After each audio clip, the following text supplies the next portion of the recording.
muchas gracias por estar aquí nuevamente.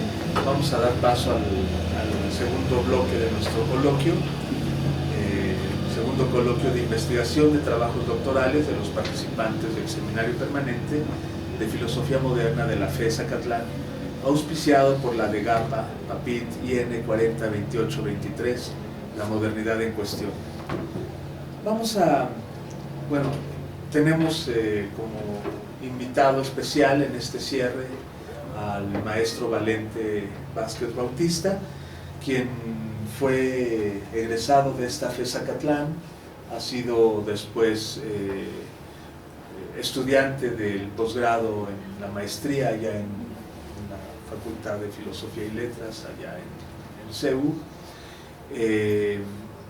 En esa época hizo una estancia en Princeton con Dan Garber y no le fue nada mal, o eso es lo que sabemos. Él no dice mucho al respecto, pero sabemos que no le fue mal. Y posteriormente en el doctorado, también hay que señalarlo, sus estudios iniciales siempre han estado alrededor de la modernidad, eso es claro, por un viejo amigo, ¿no?, que lo indujo a la modernidad, y después él se fue a la antigüedad. Daniel González, profesor que está actualmente en la Universidad del Valle, ¿no?, allá en Colombia. Bien, esa es un poco la trayectoria de Valente, ¿no? Lo único que todavía hay que señalar es que presentó su avance de investigación sobre Leibniz, su avance doctoral, en el taller que se realiza previo al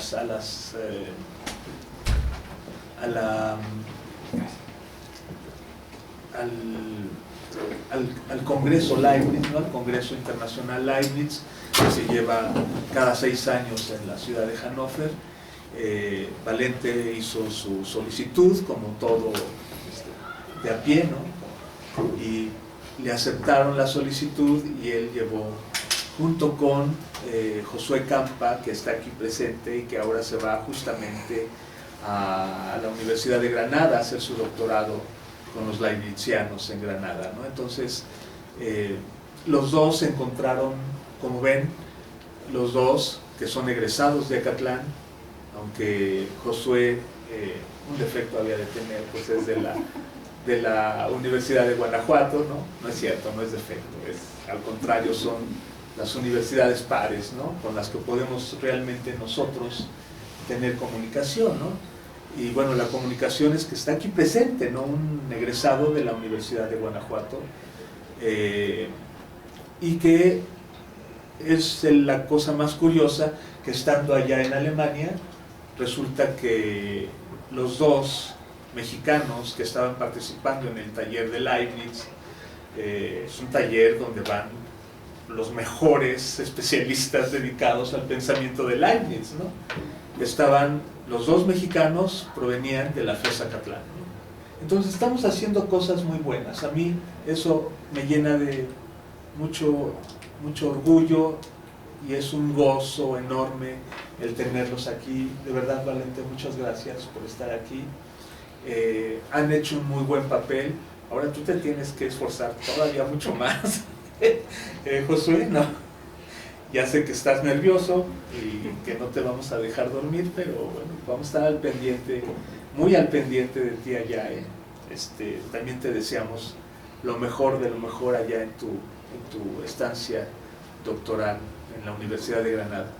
Pues bien, no me queda más que decir que también Valente es profesor de la FE Zacatlán. Él ha cuidado mucho estar en el lugar idóneo, ¿no?, que es el seminario 4 de CAF, ¿no?, que es obviamente el centro de la filosofía moderna, el punto de partida.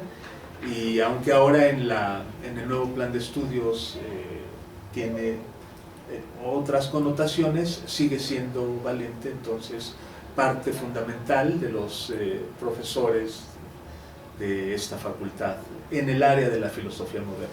Valente, pues no te quito más la cámara, ¿no? Me gusta la cámara, como puedes ver, pero no, ya, muchas gracias por estar aquí. Tienes el tiempo suficiente para hacer tu exposición con toda calma. Después hago yo algunas preguntas y abrimos la mesa de las otras réplicas, ¿no? Sí. Entonces, muchas gracias, Valente. No, al contrario, gracias a ustedes por estar aquí y a usted, doctor, porque en todas estas cosas que él dice, pues ha estado involucrado, ¿no? O sea, desde que Daniel se fue a Cali, pues quien me aceptó la tesis así como estaba, o sea, sin ninguna modificación, fue el doctor, ¿no? Entonces, eso me ahorró un tiempo, ¿no? Y cuando fui a la estancia, pues él firmó de responsable académico y económico, entonces no fue cualquier cosa, ¿no? O sea, que se ha comprometido y también me ha facilitado las cosas con los leibnizianos, ¿no? Entonces, pues yo digo que es producto de la generosidad, ¿no?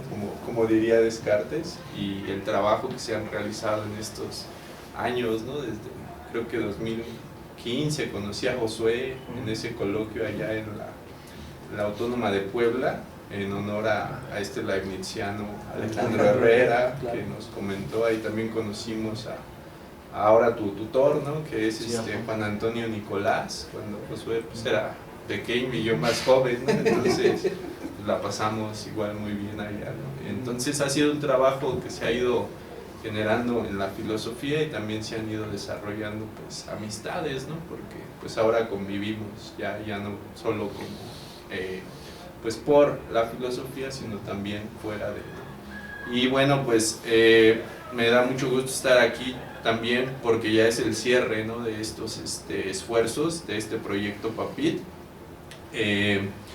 y pues lo que les voy a presentar ya también es casi lo último de lo que yo he tratado de investigar o de aprender de Leibniz con respecto al problema del mal, en esta genealogía que he intentado rastrear desde pues, los primeros escritos hasta lo que nosotros conocemos como su producción más acabada, que son los ensayos de Odisea, ¿no? Entonces, el título es tal cual, ¿no? Voluntad antecedente y voluntad consecuente en los ensayos de Teodicea, y lo leo, ¿no? Hemos visto anteriormente, anteriormente pues refiere a los trabajos que ya se han presentado, ¿no? Y que ustedes conocen aquí, que Leibniz utiliza los términos voluntad antecedente y voluntad consecuente para la justificación del mal en su periodo de madurez. Esto resulta, desde mi punto de vista, una variación complementaria a la permisión del mal con respecto a la solución que había dado previamente en el periodo de juventud. Por ello, me propongo en este apartado analizar estos conceptos y su relación con la solución al problema que da nuestro autor, principalmente en los ensayos de Teodicea. Comenzaremos para ello con la voluntad antecedente y continuaremos con la voluntad consecuente. Y empiezo entonces. La primera aparición que encontramos en los textos seleccionados para este estudio sobre el problema del mal en Leibniz de los conceptos voluntad antecedente y consecuente es en sobre la omnipotencia y omnisciencia de Dios y la libertad del hombre. En el que se refiere a ellas, quizá no esté de más decir de manera negativa, como una de las cuestiones que han acalorado al mundo en los últimos tiempos. No obstante, salvo esta fugaz referencia, el filósofo de Hannover no vuelve a mencionar nada sobre el tema hasta el periodo de madurez. En el prefacio a los ensayos de Teodicea, Leibniz remite a uno de los apéndices de la obra en el que nos promete dar cuenta de por qué ha optado por la voluntad antecedente y consecuente como voluntades previa y final. Asimismo, nos revela las fuentes de las que toma estos conceptos, que son Tomás de Aquino y Duns Scotus.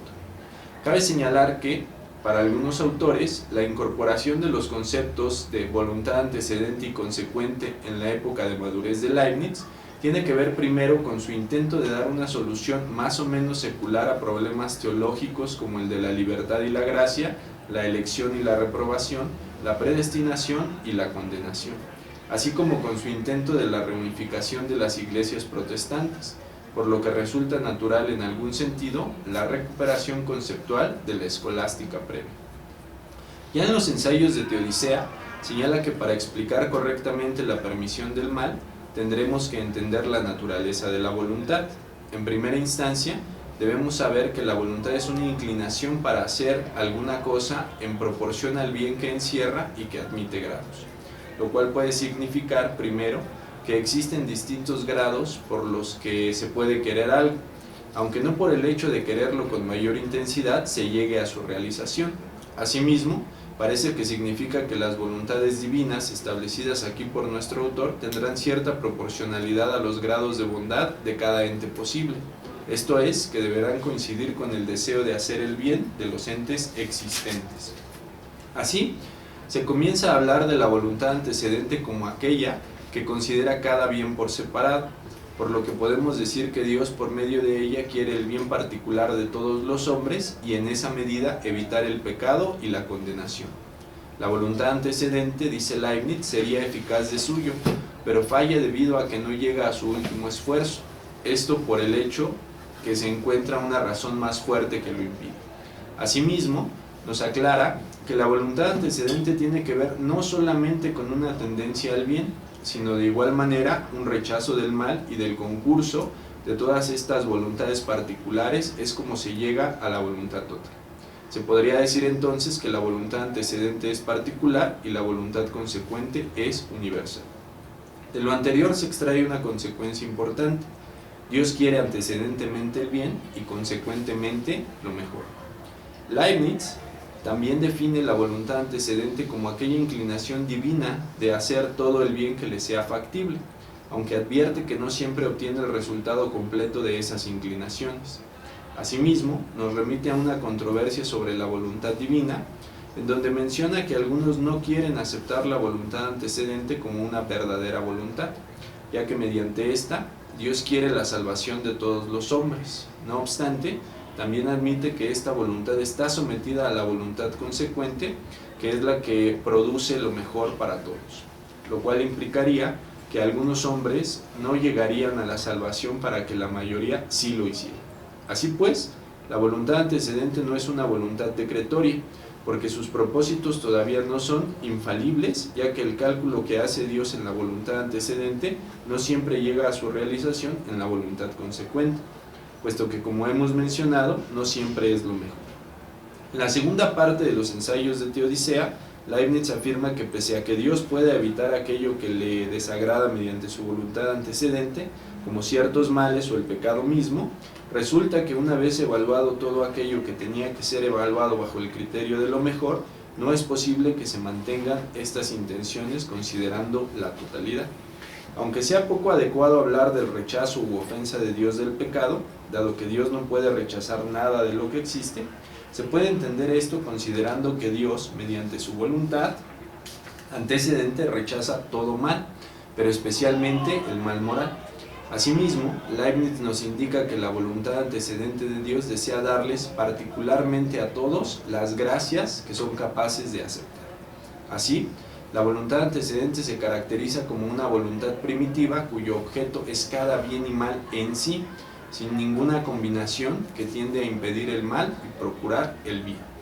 Posteriormente, en el debate con la postura cartesiana sobre la voluntad con relación al mal, Leibniz introduce los términos voluntad de signo y de beneplácito, por medio de los cuales considera que Dios puede mandar que se haga una cosa sin querer verdaderamente que se haga.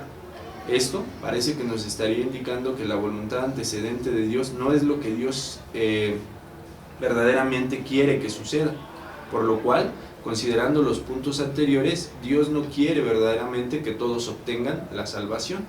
Así pues, parece que estamos ante la caracterización de la voluntad de signo, que aquí Leibniz homologa con la voluntad antecedente, como un mero simulacro de voluntad, a diferencia de la voluntad de beneplácito o consecuente, que sería la verdadera voluntad divina. Un ejemplo que ha utilizado para explicar lo anterior es el de Abraham e Isaac, sobre el cual comenta que, y cito, Dios algunas veces no quiere el acto, sino solo la inclinación, como cuando ordenó a Abraham el sacrificio de Isaac, solo quiso la obediencia, no la ejecución. pero cuando ordena los actos virtuosos y prohíbe los viciosos, realmente quiere tanto la obediencia como la cosa que ordena. Hasta ahí la cita. Leibniz también realiza una comparación entre la necesidad y la voluntad. Menciona de igual forma que ambas son términos equívocos, ya que no refieren de igual manera a Dios y a sus criaturas. Desde mi punto de vista, la comparación que Leibniz establece aquí entre la necesidad y la voluntad tiene que ver con lo que anteriormente habíamos mencionado cuando analizamos que existía una necesidad absoluta y una necesidad hipotética. Así, la voluntad antecedente tendría que ver con las posibilidades sobre las cuales puede Dios elegir la realización de alguna cosa y la voluntad consecuente la realización efectiva de una posibilidad elegida. Finalmente afirma que por medio de la voluntad antecedente Dios quiere salvar a todos los hombres y que de hecho da a todos los auxilios suficientes para que ello suceda, si dichos hombres tienen la voluntad de servirse de ellos. Las referencias analizadas hasta aquí dan cuenta del debate y las definiciones referentes a la voluntad antecedente dentro del cuerpo de los ensayos de Teodicea. No obstante, también encontraremos algunas referencias en los apéndices, empezando con aquel titulado Compendio sobre la controversia reducida a argumentos según las reglas. En la cuarta objeción, nos indicará que la voluntad antecedente compone la consecuente, lo que significa que solo tenemos una voluntad consecuente o decretoria y muchas voluntades antecedentes. La voluntad antecedente, dice Leibniz, es aquella que quiere que todos los hombres sean salvados. Por esta misma voluntad Dios quiere que ningún hombre peque. Por medio de esta voluntad Dios dirige la producción del bien y el impedimento del mal, pero de manera particular, es decir, considerando cada uno de estos específicamente y no en su conjunto, como ya se había mencionado. Asimismo, en el apéndice, la causa de Dios, defendida a través de su justicia conciliada con todas sus otras perfecciones y con la totalidad de las acciones, nos indicará que en primera instancia a la voluntad antecedente también puede llamársele voluntad previa o voluntad inclinante, y que esta voluntad antecedente precede a la consideración de la acción de las criaturas, es decir, hasta donde puede entender que no considera todavía la libre elección que pueden tener estas y por tanto hacer algo distinto a lo previsto por la mente divina. De igual manera, nos hace saber que esta voluntad siempre nos lleva a algún bien, pero tomado en sí mismo, de manera particular y no considerada la totalidad. Sobre esto le parece necesario aclarar que la voluntad antecedente no debe ser confundida con la veleidad, esto es, no debe ser considerada como un deseo vano o, como dirán algunos, como una voluntad condicional, porque esto no puede darse de ninguna manera en Dios, sino que tiene que ser considerada de manera seria y pura como un verdadero deseo divino. Así, la voluntad antecedente tiende en Dios a procurar todo bien y a rechazar todo mal, en cuanto son tales y en proporción al grado en que son bienes o males. Los males no caen en la voluntad antecedente de Dios, sino solamente en la medida en la que considera apartarse de ellos. No obstante, caen en la voluntad consecuente de manera indirecta, puesto que los bienes mayores no podrían lograrse sin recurrir a algunos males. Es por ello, por lo que Leibniz considera que Dios permite que sucedan algunos males, para que no sean impedidos mayores bienes. La voluntad consecuente de Dios también es una voluntad permisiva. Asimismo, se debe decir que la voluntad consecuente es una voluntad que quiere lo mejor. Un ejemplo de esta interacción entre las voluntades antecedentes y la consecuente podría ser el de un adicto que para poder recuperarse de su adicción tiene que tropezar varias veces con algunas recaídas, es decir, estos deseos por una determinada sustancia que lo llevan a la decisión de dejarlo. Sin embargo, sobre lo anterior, cabe señalar que en ninguna medida está considerando que las voluntades antecedentes que no llegan a la realización sean vistas como un desperdicio. Por el contrario, al formar parte del proceso, quedan consideradas en la voluntad final. Por eso, pues, no deben ser confundidas con la veleidad, o dicho de otra manera, nada es sin razón. Voluntad consecuente. La voluntad consecuente, también llamada por nuestro autor voluntad final o voluntad decisiva, resulta del conflicto de todas las voluntades antecedentes, tanto de las que tienden al bien como de las que rechazan el mal. Es por medio de estas voluntades particulares o antecedentes que se compone la voluntad total o consecuente. Leibniz define aquí la voluntad consecuente como aquella voluntad que tiene el mayor efecto mediante la sabiduría y el poder. Esta voluntad, nos dice el autor, También puede ser llamada decreto en el sentido que considera que es la que llega a la realización o existencia después del cálculo realizado por Dios. Algo que me pareció muy interesante es que Leibniz utiliza como ejemplo para su explicación de la relación de las voluntades antecedentes con la consecuente el movimiento compuesto, que es un tipo de movimiento mecánico que se forma de todas las tendencias que concurren en un mismo móvil y las satisface a todas. Un ejemplo de esto podría ser cuando se dejan caer paquetes de un avión. Por un lado tendríamos un movimiento de caída libre y otro de movimiento rectilíneo uniforme. Aunque cada uno puede calcularse y considerarse de manera independiente, solamente tendremos un análisis completo o predicción exacta sobre el lugar en el que caerá el paquete si consideramos ambos. Nos indica que Dios, por su voluntad antecedente, quiere salvar a todos los hombres. No obstante, son los propios hombres quienes lo impiden y se rehúsan a recibir sus gracias, y no siempre tiene que vencer esa mala voluntad humana. Esto, dicho sea de paso, difiere un poco del planteamiento anterior en donde nos mencionaba solamente que las voluntades antecedentes no llegaban a su realización debido a que en el cálculo de las posibilidades había otras mejores. Aquí nos menciona también que la libertad humana juega un papel importante en la salvación y condenación y que la voluntad del hombre algunas veces difiere de la de Dios. No obstante, también aclara que hay ocasiones en las que Dios lo hace, pero esto no es azaroso, sino que lo mueven razones superiores que provienen del cálculo y de la elección de lo mejor posible, que es la función de la voluntad consecuente. La voluntad consecuente y la obligación divina de crear lo mejor están unidas y limitan en algún sentido el amor a la virtud y a la felicidad de las criaturas racionales, ya que es necesario que se permita algún mal para obtener lo mejor posible. No obstante, esta permisión no indica que Dios no quiera soberanamente el bien y odie soberanamente el vicio, sino simplemente que para lograr el mayor bien posible tiene que permitir algo de mal. La cuestión que se trata aquí es sobre la verdadera libertad de la voluntad consecuente, ya que parece que puede considerarse que está determinada por las mismas voluntades antecedentes que la constituyen. No obstante, Leibniz considera que esto no es válido. Leibniz utiliza el ejemplo de un recipiente en el que hay aire comprimido que empuja para todos lados y para salir tendrá que romperlo por la parte más débil. Así, las inclinaciones del alma, como todos los bienes que se presentan y considera, que estas inclinaciones son precisamente las voluntades antecedentes. Serían como el aire que empuja para todos lados al recipiente. Sin embargo, la ruptura que se produce puede ser la voluntad consecuente, pues es la que más afecta. Y ya la conclusión, todavía Sí, claro que sí. Bueno, conclusión y un poquito de lo que ya nada más tengo para terminar es, hemos visto la caracterización que hace Leibniz de la voluntad antecedente como de la voluntad consecuente y cómo éstas intervienen en la creación del mejor de los mundos posibles. Cabe destacar que la voluntad antecedente es una voluntad calculadora, por decirlo de algún modo, y la voluntad consecuente es una voluntad decretoria que tiene que ser también permisiva del mal en la medida en la que el hacer esto le permite el mayor bien o la elección de lo mejor posible.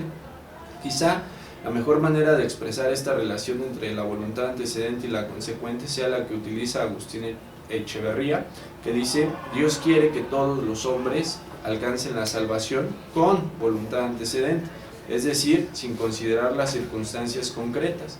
No obstante, consideradas esas circunstancias, por ejemplo, la previsión del pecado original, de los pecados particulares y de la obstinación final, permite que algunos hombres se condenen con voluntad consecuente. Hasta ahí Echeverría.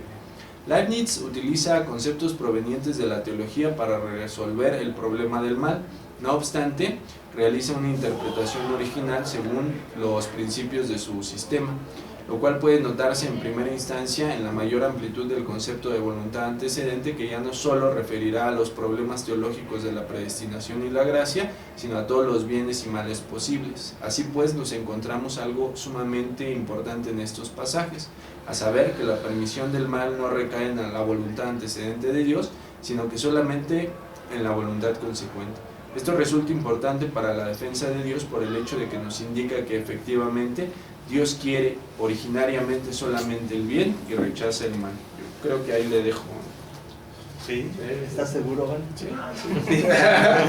Bueno, Gracias.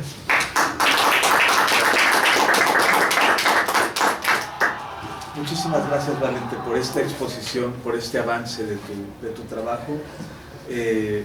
Como es un trabajo que yo conozco desde el origen, ¿no? Pues en realidad me cuesta mucho trabajo separarme, ¿no?, de lo que el propio autor, Valente, va exponiendo. Todavía más, ¿no?, difícil, porque las objeciones que le hacen a él, yo asumo que también son las mismas objeciones que me hacen a mí en otros foros, ¿no?, donde también participamos en el seminario de la doctora Laura Benítez, por ejemplo, ¿no?, con Ricardo Salles y compañía. Pero creo que aquí, en este cierre que estás presentando, Valente, hay varias cosas que son muy importantes y que voy a destacar, y después te voy a hacer un par de preguntas relacionadas con... Bueno, sí son preguntas, ¿no?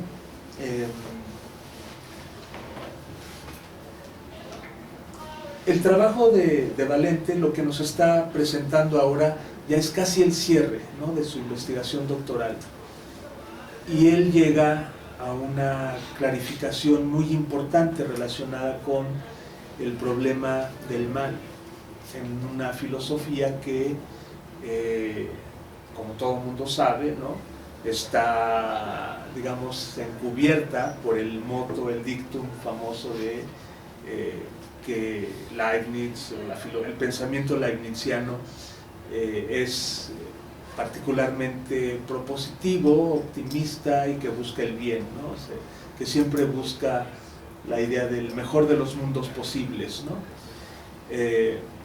Eso no es falso, tampoco es absolutamente cierto, ¿no? O sea, es como dice Descartes en la carta a los principios de la filosofía, ¿no?, que sirve de prefacio. Dice: la verdad siempre está en discusión. Bueno, ¿por qué? Porque se encuentra a la mitad del camino, ¿no? O sea, siempre hay dos versiones, ¿no? Y el trabajo de Valente, esto es para contextualizar, nos muestra las diferentes versiones en las que Leibniz se enfrentó al problema del mal, ¿no? Desde los trabajos tempranos, ¿no?, que les llaman de juventud, que claro, si Leibniz tiene trabajos de juventud, uno de ellos es la invención del cálculo infinitesimal. Entonces, ya cuando tú dices eso, esas designaciones de creaciones tempranas o tardías, ya en un genio como Leibniz, ¿no?, ya no funciona, ¿no?, porque la edad no tiene nada que ver con la genialidad. Pero bueno, en ese sentido, Valente ha hecho, o sea, lo planteo contextualmente, Valente ha hecho hasta me atrevería a decir, una genealogía no Foucaultiana, ¿no?, obviamente, pero sí relacionada con la expresión leibniziana del problema del mal. Y siempre encontró, y eso es, digamos, algo eso no es que Valente lo tuviera presente desde su hipótesis, sino que esa era su hipótesis. Siempre, digamos, Leibniz estaba pensando todo el tiempo que el mal estaba presente, no obstante, siempre hay una mejor manera de subsanarlo, de hacerlo a un lado, de superarlo, Esa era la pregunta que estaba haciendo Valente desde el principio, y que a lo largo de esta indagación, creo, Valente, hasta donde vamos, pues has hecho un tour de force, ¿no?, así, donde estás tratando estás descubriendo finalmente que tu hipótesis es correcta. Eso tiene también, o sea, en torno al mal en Leibniz, ¿no? Pero lo que has encontrado, justo con esta exposición que nos has presentado el día de hoy, es la caracterización y el sistema con el que Leibniz siempre presenta todos los problemas. O sea, Leibniz es leibniziano, ¿no? O sea, presenta siempre todas las posibilidades, todas las perspectivas y las incluye. Entonces, lo que tú has ido encontrando desde tu búsqueda en los primeros escritos, el problema del mal, en los primeros escritos de Leibniz, es una perspectiva específica. Y tú al final ahora encuentras esta descripción de la voluntad antecedente y la voluntad consecuente como un eje, como un hito con el que Leibniz, habiendo presentado ese concepto alguna vez en uno de los textos primarios, iniciales, pero que nunca más le da cuerda a ese concepto, lo vuelve a replantear en el apéndice ya en la Teodicea. Entonces, es una búsqueda que hace Valente muy bien, ubica un concepto que está presente desde el principio, pero nunca desarrollado, o esa es la pregunta que te quiero hacer ahora. O sea, el que no esté desarrollado explícitamente en ninguna de sus otras opúsculos, ¿no? Y que aparezca en Teodicea, en el apéndice, ¿no te da cuenta de que siempre estuvo presente?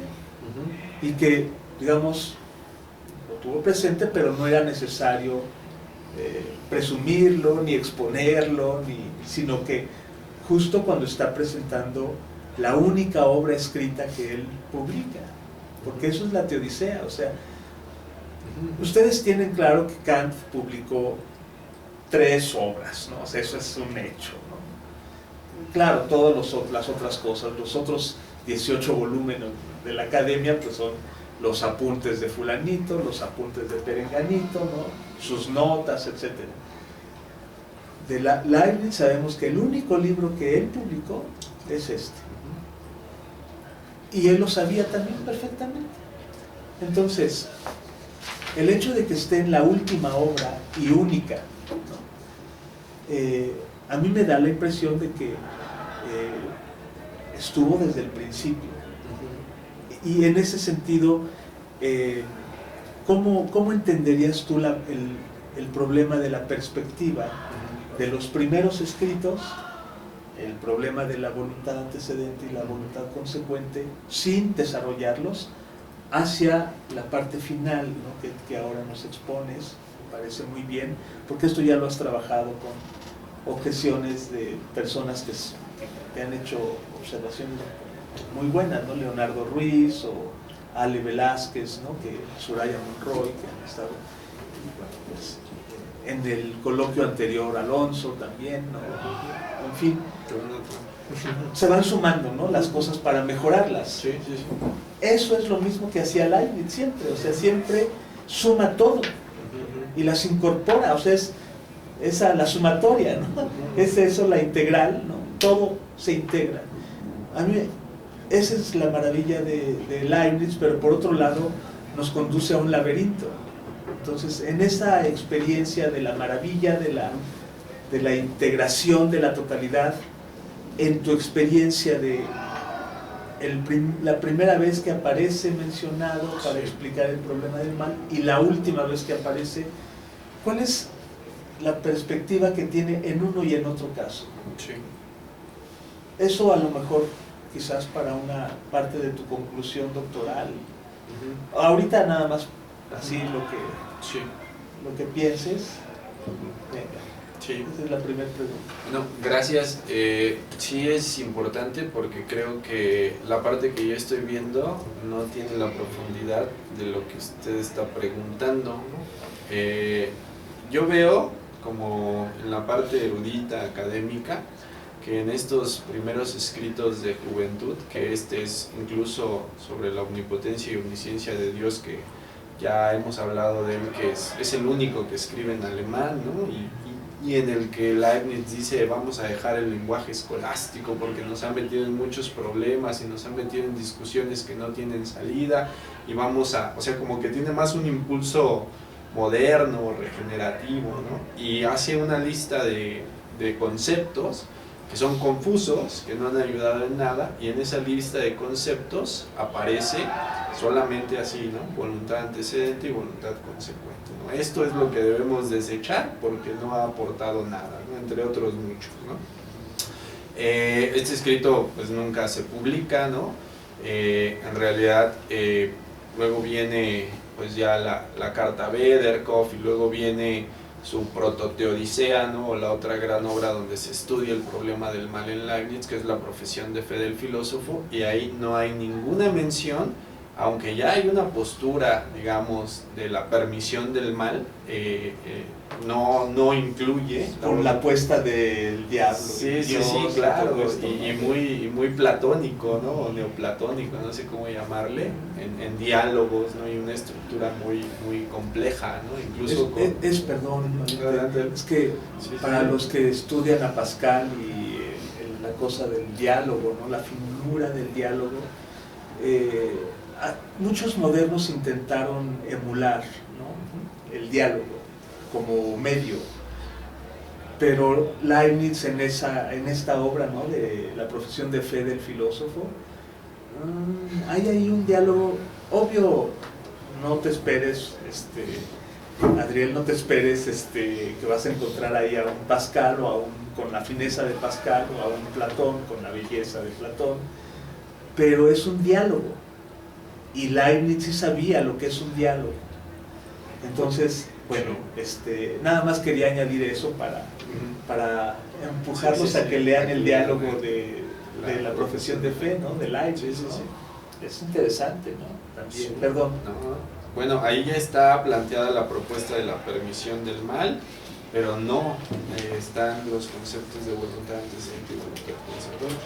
Las razones históricas que se dan es que Leibniz empezó a cartear con alguien, ¿no? Como siempre, y ahí empieza a aparecer, pero ya en el periodo de madurez. El periodo de madurez regularmente se clasifica después de 1680, ya Josué nos corroborará esto con la cuestión del famosísimo discurso de metafísica, en donde ya aparece su postura madura, digámoslo así, ¿no? Pero no aparece como tal en sus obras públicas, ¿no? O las que podría haber querido publicar, sino solamente en sus cartas, ¿no? Y tiene que ver otra vez con un proyecto que estuvo también desde el inicio, que es la reunificación de las iglesias, ¿no? Claro. Y entonces, ya en los ensayos de Teodicea, aparece muy recurrentemente, ¿no? Porque le permite matizar cómo es que Dios puede permitir el mal sin quererlo, ¿no? Digamos de alguna manera. Permitiendo el mal para... Sí, para el mejor de los mundos, el mejor de los mundos posibles, porque incluso un mundo sin mal pues no sería el mejor de los mundos posibles. Entonces yo creo que esa revaloración de estos conceptos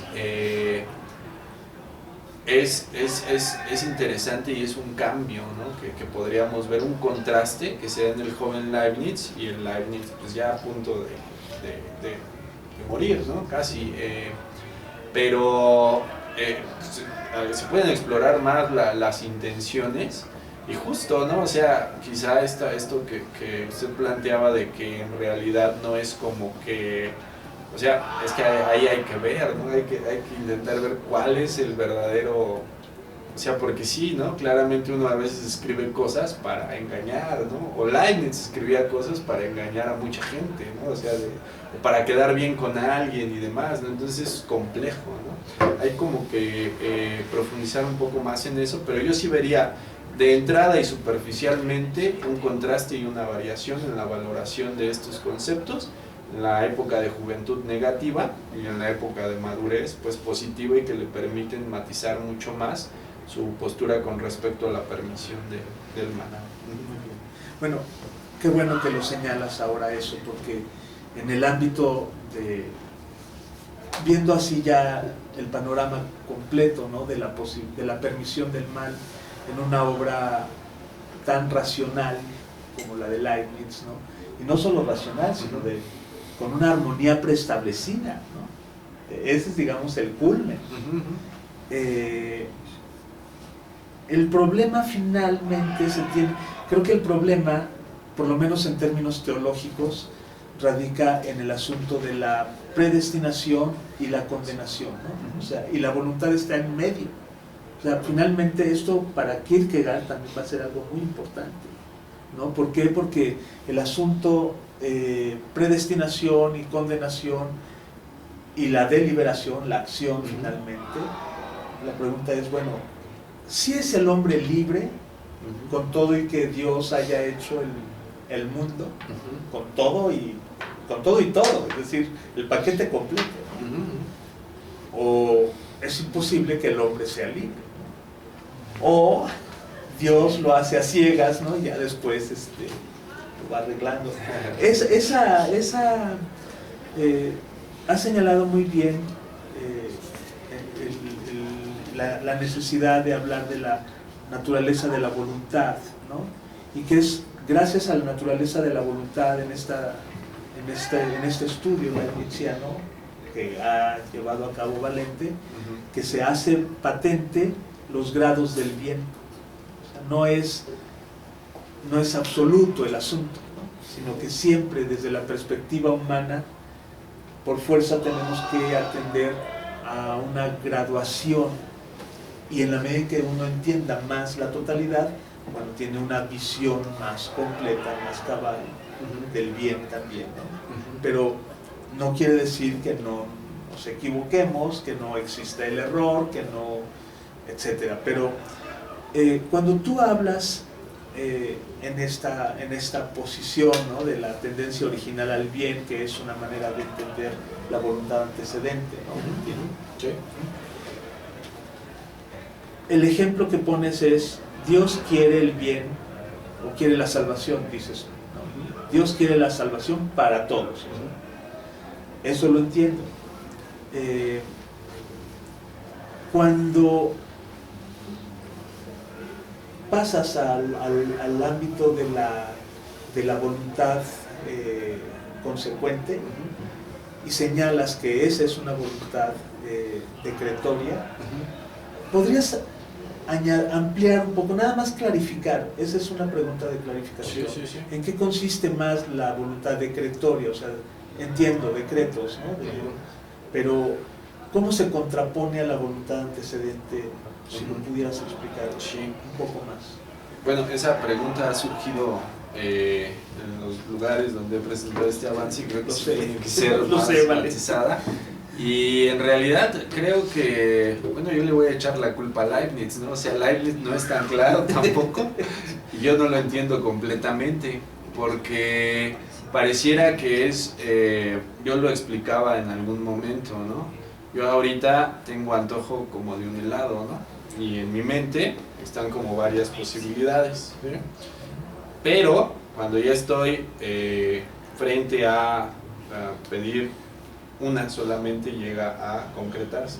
Entonces la voluntad antecedente serían como que estas intenciones o deseos que yo puedo tener en mi mente antes de elegir una, ¿no? Y la que elijo pues es la consecuente, ¿no? Ahora, el problema aquí es que esto es un ejemplo justamente de lo humano, ¿no? En lo divino no sé cómo funcionaría, quizá aquí Alonso, que sabe más de estas cosas, nos pudiera ayudar, porque pues en realidad la temporalidad ahí jugaría un papel interesante, ¿no? Entonces, no sé, la verdad es que es una pregunta en la que he estado también indagando más y tratando de leer, pero todavía no lo tengo muy claro, ¿no? O sea, es la manera en la que yo me lo explico.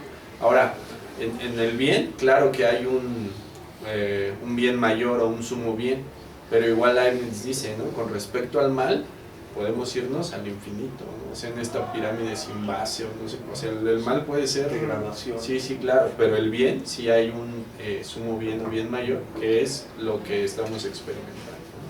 Y a ese bien se llega justamente porque se permiten algunos males, entre ellos pues la condenación de los hombres por ellos mismos, ¿no? O sea, en la voluntad antecedente sí serían por Dios, ¿no? Que Dios prevé justamente, ¿no? pero no predestina, ¿no? Porque él puede prever, o sea, en la mente divina, en el cálculo divino, se pueden prever todas las posibilidades que puede tener un ente, ¿no? Pero este ente, o sea, va a decidir, ¿no?, cuál de ellas ocurre, que es medio complejo, ¿no? Porque en realidad no hay como tal una predestinación, pero pues tampoco, bueno, es que sí es complejo, ¿no? O sea, sí habría infinidad de posibilidades de elección, pero el ser humano ya en el concreto, consecuentemente, llega a una y se salva o se condena. Pero sí, en realidad es un tema que ha salido mucho y es para mí complejo todavía. Creo que tengo que trabajar más en ello. Sí.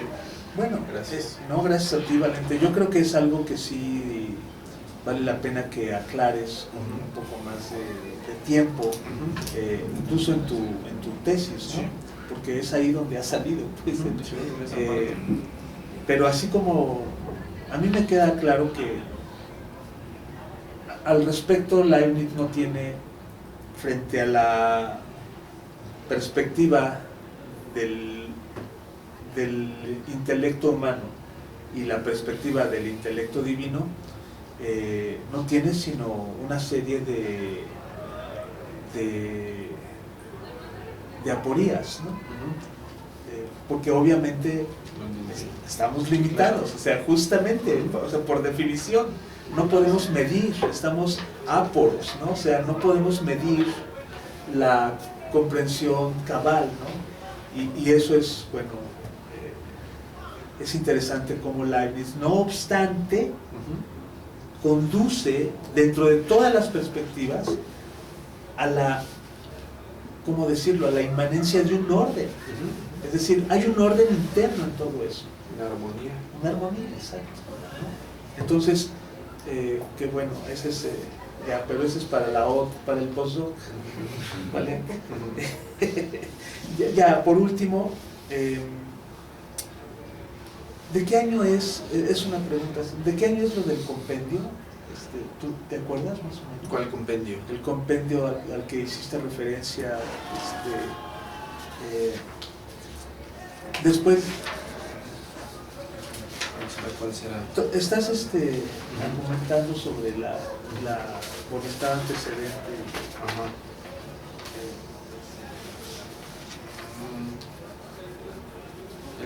El apéndice, la causa de Dios. Ajá, sí. Esos. Nada más. Pero es que, o sea, nada más es una cosa de fechas, porque a lo mejor creo, si no estoy, o sea, a mí me parece percibir ahí una especie de vía media en ese apéndice, ya, ¿no? Claro. Que es justamente lo que daría pie a tu genealogía, ¿sí? Pero todo depende de qué fecha es, ¿no? O sea, no lo tengo presente, pues. Nada más, luego me lo pasas, ¿no? Sí, claro. De dónde, a ver si mi hipótesis va bien por ahí, si no, pues la desechamos. Claro, sí, el compendio, ya entendí cuál es el compendio sobre la controversia reducida a argumentos, ¿no? Según sus reglas, en donde justo, ¿no? Son argumentos, objeciones y respuestas de las tesis fundamentales de la teoría. Sí. Bueno, pues podemos abrir entonces, bueno, démosle un aplauso a Valente.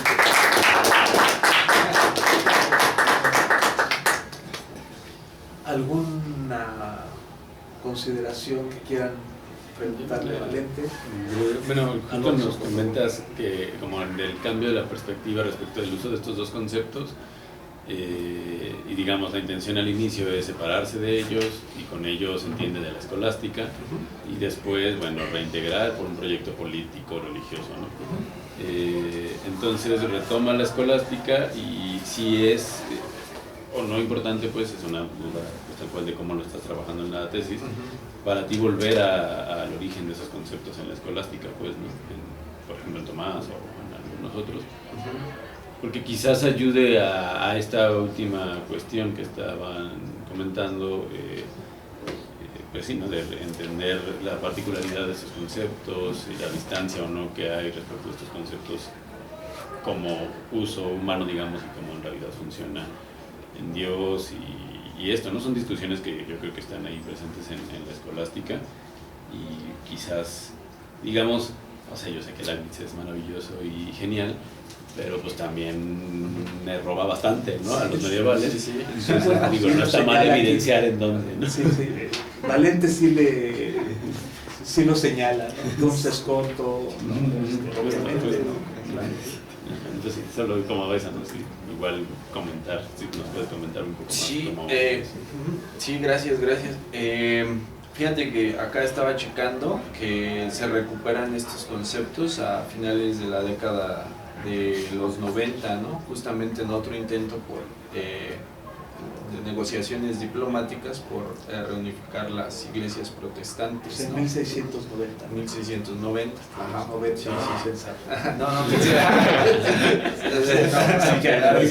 Sí. Ajá. Y los recoge directamente de la ópera teológica, ¿no? de Nispetó. Ahí reaparece, ¿no? En ese interés específico, político, ¿no? Y luego también en una carta a un señor que se llama Ezequiel Spanheim, ¿no? que es igual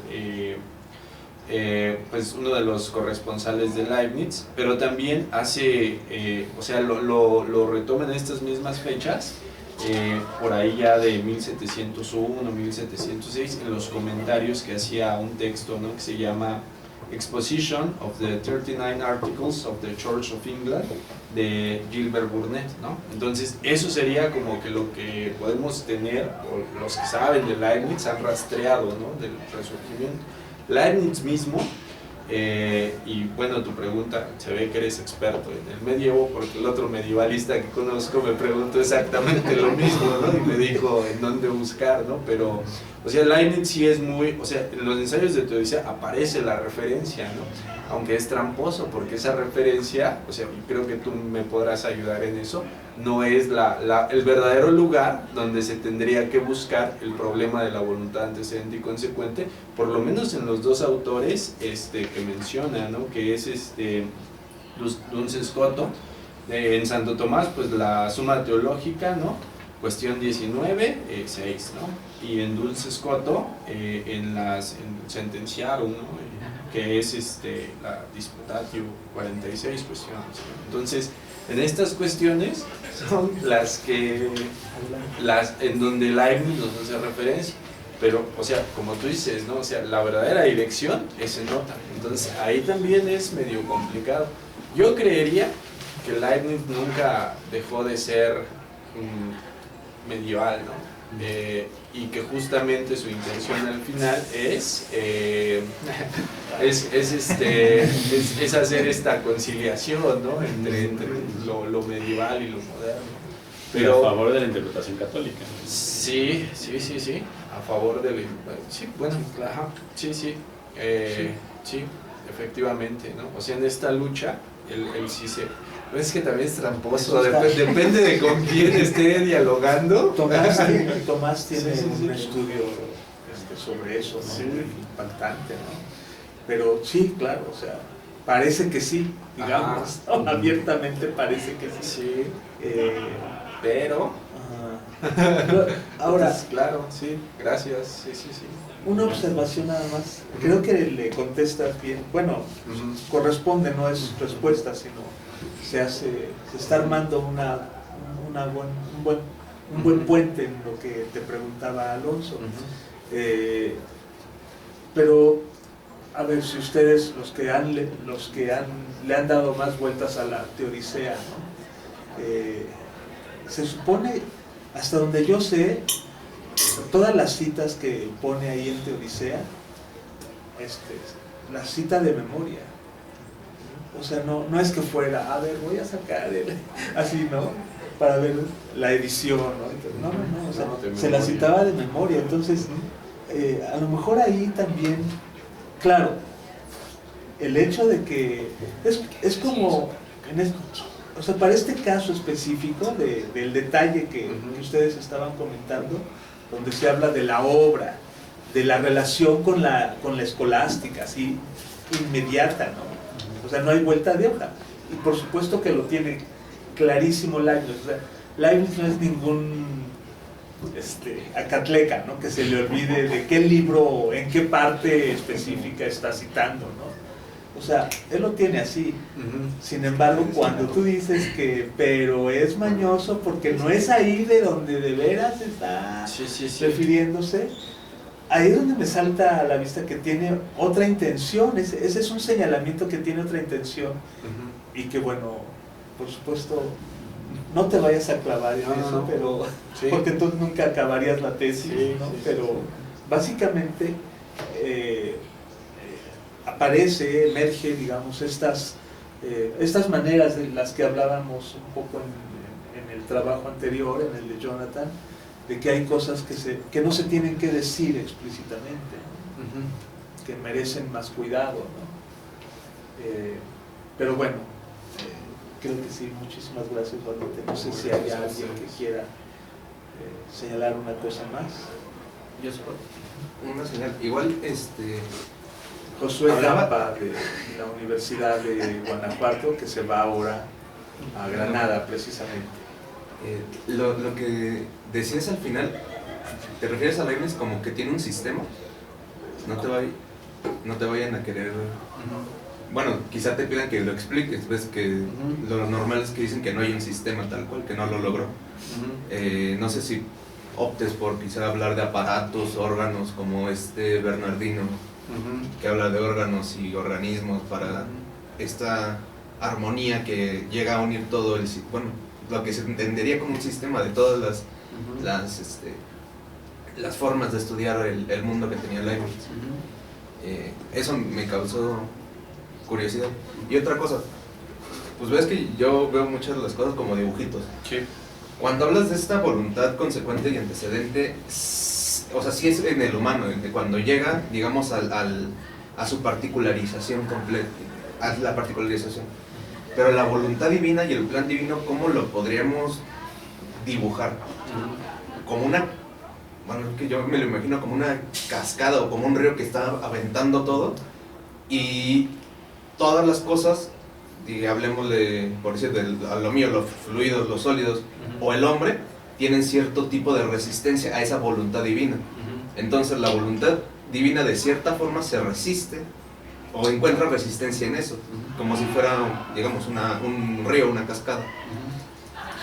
Entonces el plan y la voluntad se podrían entender como una, o como una, es que no sé si hablar de multiplicidad o de algo inmenso, y que al particularizarse en los, digamos, accidentes, ya sea perro, hombre o piedra, se entiende que por ahí se fue, digamos, por ahí tomó cauce el río, y eso le estamos llamando plan divino. Pero no, sí, quería ver tú cómo lo podrías dibujar, o sea, cómo se entendería como algo inmenso, y que ya cuando nos cae a nosotros, por decir, a elegir helado de vainilla o de chocolate o la promoción 2x1 en paletas, dices, pues va, por aquí voy. Pero eso ya es digamos, una gota que cayó fuera de por ahí. No es la voluntad que está en la que estamos inmersos todos. Sí, gracias, Josué. ¿Esto del sistema en dónde te saltó? ¿En qué parte? Al final, creo que antes de la conclusión o en la conclusión. Ok. Aunque yo fui el que habló del sistema. No, pero sí. Sí. De la conclusión. Bueno, es que ahorita que mencionas, pues la postura de Bernardino pues tiene que ver con otro corresponsal de Leibniz, que es Van Helmont, ¿no? Y ahí tiene sus igual un neoplatónico, ¿no? Y con esta, ¿cuál eras? Pero son dos, siempre Conway, ¿no? También. Y yo todavía no le entiendo muy bien, ¿no? a esa concepción de la filosofía de Leibniz como un organismo, ¿no? Que también vitalismo, ¿no? Que es bien interesante, ¿no? Y como sistema, esto lo platicamos en algún proyecto, ¿no? Anterior del seminario, en el que creímos que sí puede haber un sistema en Leibniz entendido a la Hegel y demás, ¿no? Y que incluso uno de los representantes, pues por el momento yo creo que me inclinaría más a ese, que es el que conozco, ¿no? Y el que podría más o menos argumentar, que al del organismo, ¿no? Pero bueno, y la cosa de la voluntad humana y la voluntad divina, creo que también se ha tocado algunas veces contigo, ¿no? O sea que la perspectiva divina pues está cerrada al hombre, ¿no? Entonces nunca sabríamos. Pero creo que como tú lo mencionas es como yo también lo entiendo, ¿no? Al final lo que tenemos es una infinidad, justo de ahí, ¿no? La maravilla de Leibniz, de posibilidades que Dios prevé, ¿no? O sea, la elección que tú vas a tomar, sea cual sea, ya está prevista por Dios, ¿no? Pero no está determinada. Esa radica en tu voluntad, ¿no? Pero hay también otro tema que tú también manejas muy bien, que es el de las, ¿cómo se llama? Lo de las olas, pequeñas percepciones imperceptibles, ¿no? Porque esa sería otra forma de decir, pues no hay libertad, ¿no? En realidad sí hay un determinismo que nos hace creer que elegimos algo, pero en realidad no lo elegimos, o sea, por cualquiera de los dos lados, ¿no? O sea, por arriba o por abajo, ¿no? Por la constitución material del organismo o por la mente divina que ha calculado qué es lo que puedes tú elegir, aunque no te ha dictado que te... Y un dibujito pues no tendría cual que vaya.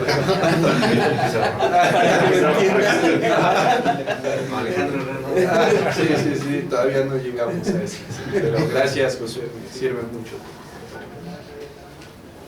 Bueno, pues sí, Jonathan. Sí, bueno, primero que nada, pues felicitarte, Valente, porque creo que tratas muy bien el tema. Se nota mucho, pues sí, mucha documentación, ¿no? Mucho trabajo minucioso, ¿no? Para sobre todo revelar pues no sé si llamar insuficiencia, ¿no? Respecto a cómo se mueven estas dos voluntades en el plano humano y en el plano divino, ¿no? Y hacia eso más o menos iba mi pregunta. Y bueno, ahorita escuchando nuevamente lo que propones en la tesis, me surge la duda de si hay gradaciones también del mal, porque, por ejemplo, tomando como base la premisa de, bueno, se permite, o sea, es necesaria la permisión del mal para justificar el mejor de los mundos posibles, pues a lo mejor se me hace que es menos mal el del alcohólico, ¿no? Que experimenta su propio mal, que el del asesino, ¿no? Que acecha a sus víctimas, ¿no? Y que se avienta 40 víctimas, o sea, no sé, como Ted Bundy, el destripador de Yorkshire, ¿no? O sea, ahí habría habría una gradación, y esa gradación, ¿cómo justifica ese tipo de mal, ¿no? Que se ve muy, muy perverso, ¿no? O sea, del asesino serial, por ejemplo. Ese sería todo. Gracias. Son preguntas como muy concretas, ¿no? Siempre los ejemplos son concretos, pero Sí. Siempre sale a la luz ese tipo de planteamiento, ¿no? Leibniz sí tiene una salida, ¿no? A eso. Si quiere ayúdenme.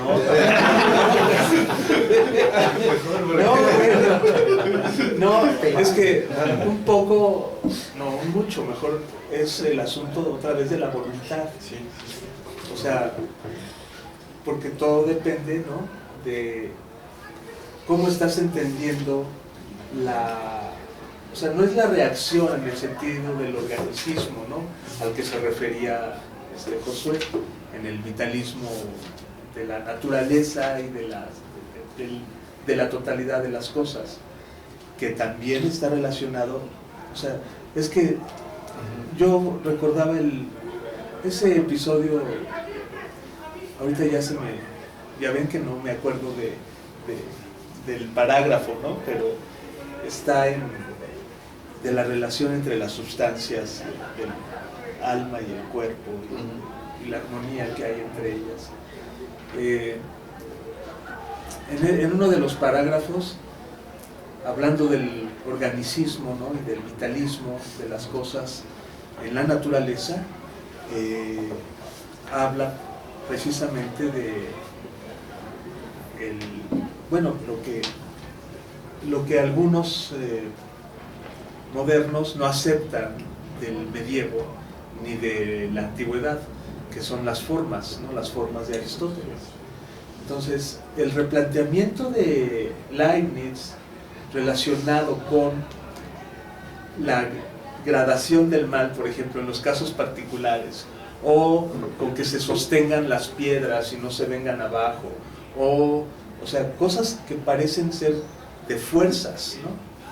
En realidad dependen de algo que no es solamente fuerzas, o al revés, algo que parece solamente material, con implicaciones materiales, depende, mejor dicho, de fuerzas, que es un poco lo que piensa, creo que Garber, ¿no? Cuando postula que el elemento más importante de la física o de la metafísica de Leibniz es precisamente la fuerza, el concepto de fuerza. Pero el concepto de fuerza sirve tanto para explicar que no se caiga el edificio, ¿no? Como también para explicar que sí fue asesinato. Pero ¿qué lo sostiene? No es nada más eso, sino, por eso yo decía que iba por el lado de la voluntad, Valente, pero también es un gran lío, ¿no? Que por lo menos Valente está presentando en su trabajo como que es aporético inicialmente, ¿no? Sí. Pero no sé si tú quieras añadir algo. Una cosa, porque es como tal cual como continuación de lo que plantea Jonathan. Yo creo que es un punto bien importante para resolver, porque es posible entender, creo, desde la tradición medieval al menos, una gradación del bien, pero no una gradación del mal. Exacto. Entonces, si hubiera un elemento de Leibniz para hacer una gradación del mal, entonces ahí hay una distancia muy clara, ¿no? Respecto a la tradición medieval. Pero si al final se traduce esa gradación del mal como más bien gradación del bien, entonces otra vez estamos siendo platónicos y de sustancialización del mal. Entonces, como no hay el mal, no se puede gradar y ya estamos tranquilos en la tradición. Entonces, o sea, es un punto ahí importante, ¿no? Que tener en cuenta, porque además tiene que ver, creo yo, justo, ¿no? Si pensamos el mal como, por ejemplo, una fuerza o como simplemente como una realidad, pues eso, ¿no? Es como una especie de absolutización del mal y sería bastante, pues, problemático, ¿no? Al menos en la tradición el mal es solo relación con el que peca. Entonces, si tú vas y matas al otro, pues, tú no le puedes hacer un mal en realidad, ¿no? Tú puedes matarlo, quemarlo y patearlo y no le puedes hacer un mal, porque el mal solo lo puede hacer una instancia superior, ¿no? Entonces no hay nadie más que Dios que nos pueda hacer mal. Entonces, y no, pues, entonces así empecé el problema. Sí, claro. Pero bueno, es un punto ahí bien. Muchas gracias a los dos. Pues,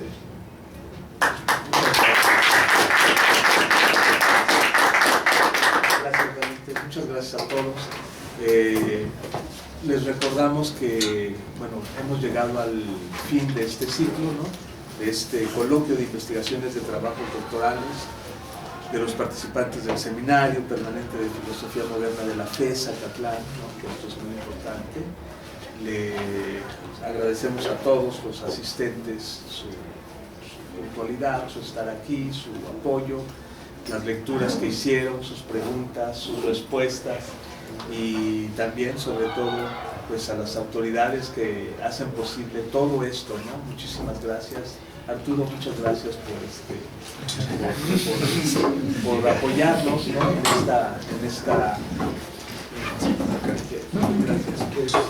Muchísimas gracias por apoyarnos en esta, como siempre, bueno, también pues el doctor Arturo Ramos ha estado, hablé un poco de la historia de este proyecto, y Arturo, como ustedes saben, ha estado desde siempre, ¿no? Entonces, bueno, pues mil gracias, Arturo, por todo el apoyo que hemos recibido, y pues ¿qué te parece que tengas, digamos, las palabras de cierre de esta sesión, ¿no? Y con eso acabamos, ¿no? Muchas gracias. No, ustedes, y bueno, antes que otra cosa, pues una disculpa a todos y todas por llegar tarde, pero sí quedé atrapado en un bloqueo en San Isidro y estuve 2 horas y media, entonces pues ya no pude llegar, una disculpa.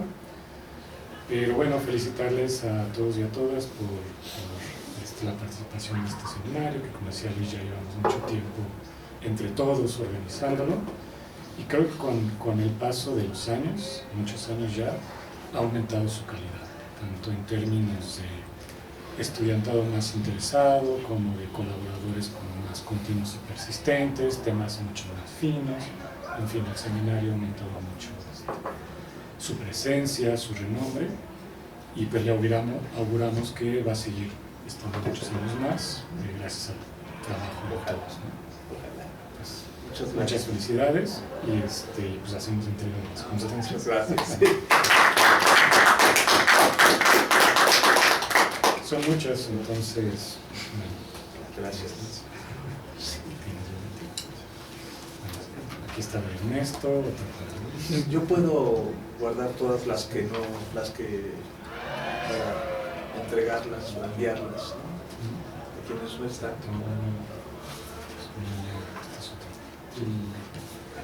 Alejandro Díaz Rodríguez. Sí. Daniel. ¿Se va a presentar? Sí, gracias. Gabriel. Cuauhtémoc, ¿cómo está? Miguel. Elisa. Jonathan.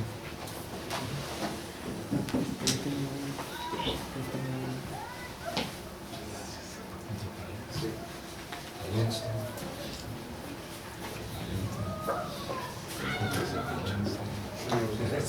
Estampas.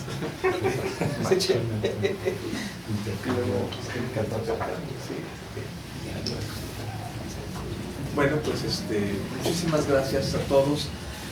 El siguiente episodio de esto, para ir cerrando bloques, es el foro de los estudiantes con sus presentaciones de avances, ¿no? Sobre todo, acuérdense, sobre todo se trata de hablar de su protocolo y de la estructura del protocolo de su investigación y el inicio quizás, ¿no?